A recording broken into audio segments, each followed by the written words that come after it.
Imaginez-vous ce visage avec un air plus sombre qu'une nuit sans lune. Une bouche qui ne dirait rien pour tout l'argent du monde. Il fait peine à voir, on n'a pas envie d'aller lui parler.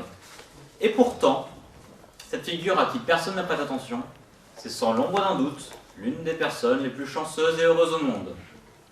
Oui, tout le monde vous le dira, pour vous sentir bien, soyez extraverti.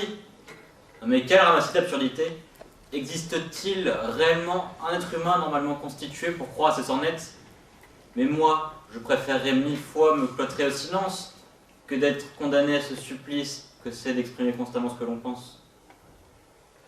Les introvertis ne parlent pas, et donc ils auront tendance à écouter jusqu'au bout ce que vous leur dites pour assimiler, tandis que les extravertis vont avoir tendance à vouloir comprendre instantanément ce que vous leur dites, quitte à vous couper la parole.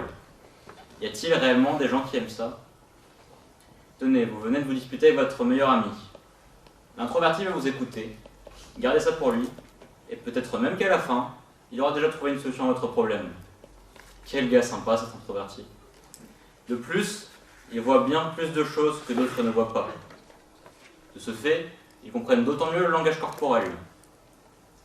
Tenez cette parole qu'affectionnent les extravertis. C'est bien, mais ils parlent tellement que c'en est agaçant.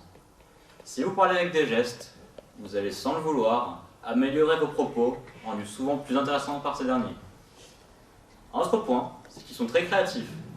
Oui, il faut le savoir, ces figures qui utilisent énormément leur cerveau ont beaucoup plus de place pour l'imagination. Ce qui leur permet, s'ils le souhaitent, de devenir de très bons artistes.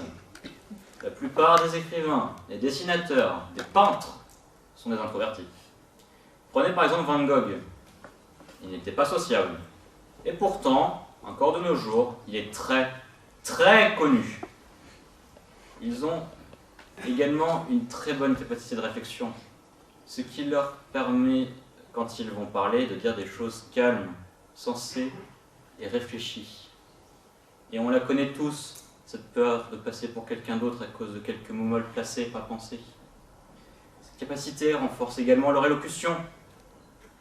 Et ça, c'est très pratique. Parce que sérieusement, les extravertis, on dirait TGV, c'est pas possible.